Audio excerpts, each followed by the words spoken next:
Юнус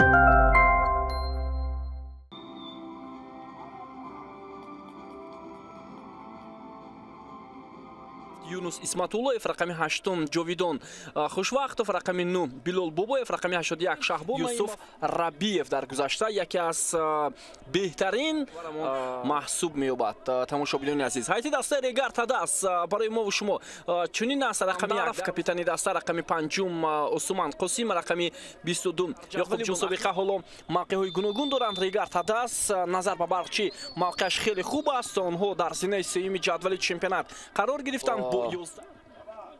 аз худи бозингарон мураббиён вобастагии калон дорад. Шараф Солеҳов ҳоло як паси бисёр хуб Фримпонг идомаи ҳамлаи Регарта даст, вале дарвозабони дастаи барқчи бисёр олӣ бозӣ кард. ҳарчанд гулҳояш хеле кам ҳастанд, вале ба ҳар сурат метавонад бо хубтар обутоб ёфтан бо ин даста ва футболи мо натиҷаи хуб ба даст оварад. Хуб, инҷо Абдурауф капитани дастаи барқчи як бархурд дошт бо нимуҳофизатгари дастаи Регарта даст. идомаи ҳамлаи дастаи барқчи як фурсати бисёр хуб барои соҳибони. биё таваҷҷӯҳ мекунем бозигузорӣ мешавад аз сӯи футболбозони дастаи барқчи. зарба зада мешавад ҷониби дарвозаи Регарта даст ва имконияти бисёр хуб вуҷуд дорад. як бора 6 бозингари дастаи барқчи дар хати ҳамла, имконияти бисёр хуб. биёед мутаваҷҷӯҳ мешавем ба фурсате ки бозингарони дастаи барқчи ба миён меоваранд. аммо имконияти идома додани ҳамла барои футболбозони дастаи барқчи вуҷуд дорад ва як зарбаи хеле ҳам сахти Ҷовидон. ҳисоб 0-0. идомаи ҳамлаи дастаи барқчи, фурсати бисёр хуб, ҳоло зарба иҷро мешавад ва аммо туб аст паҳлӯи дарвоза. Опон Ҷонсон пасиё хатарнок ҳам буд. идомаи ҳамлаи дастаи Регарта даст ва зарбаи кунҷи. имконияти бисёр хуб барои Регарта даст ва Шерзод Маҳмадиев ин дафъа зарба мезанад, вале бахтовар Ғаюров дар канорҳои майдон. ҳоло идомаи ҳамлаи дастаи Регарта даст, фурсат барои Шуҳрат Елмуродов.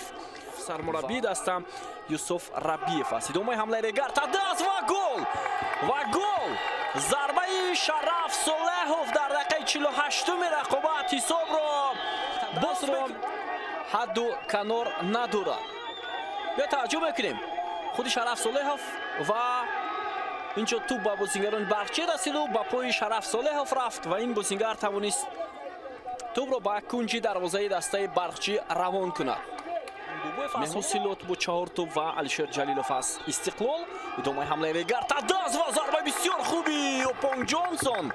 туба Шерзод Маҳмадиев ҳоло пас ба канори чап Шараф Солеҳов. идомаи ҳамлаи дастаи Регарта даст, партов ба ҷарима гов ва идомаи ҳамлаи дастаи Регарта даст. Шуҳрат Елмуродов ва бисёр имконияти хуб бозигузори олӣ Шуҳрат Елмуродов.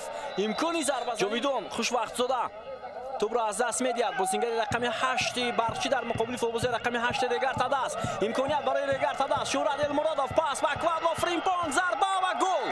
ҳисоб 2-0. Квадло Фримпонг.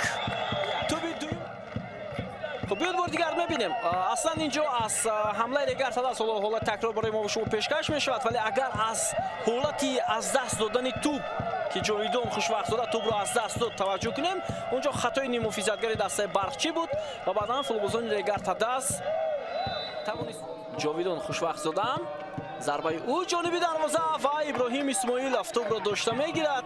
امکانیت ادامه دادن حمله برای فوتبالبازان دسته برقچی هست. پرتاب خیلی هم بلند، فرصت و ضربه ما سیوی عالی خطا رفت. ادامه حمله دسته برقچی، باز یک فرصت دیگر ابراهیم اسماعیلوف. پرتاب خیلی بلند با شهبان نعیموف. ادامه حمله دسته برقچی، شهبان نعیموف چیکار میکند بیننده عزیز؟ ضربه و ابراهیم اسماعیلوف واقعا هم باید احسن گفت و دروازه‌بان ریگارتا دست. ادامه حمله دسته برقچی و شاید با یک حمله دیگر اجازه دهد دوبار پرتاب جانب دروازه و گل بیننده عزیز در دقیقه 96 بازیگران دسته برقچی با دو گلی فوتبالبازان ریگارتا دست جواب میگویند و یک گل بازیگران برقچی زدند که من فکر میکنم در بازی موزه از همه زیباتر بود. ببینید شهزاد اشورов یک پرتابی خیلی هم خوب است بالای دروازه‌بان و حساب شده می شود. ما گمان کردیم که ابراهیم اسماعیلوف این بازی همین با همین بیننده عزیز ریگارتاداس غلبه کرد. این دفعه با حساب 2-1 در سفر مقابل دسته برچی و به این دسته فکر میکنم پیش از همه مهم بود غلبه.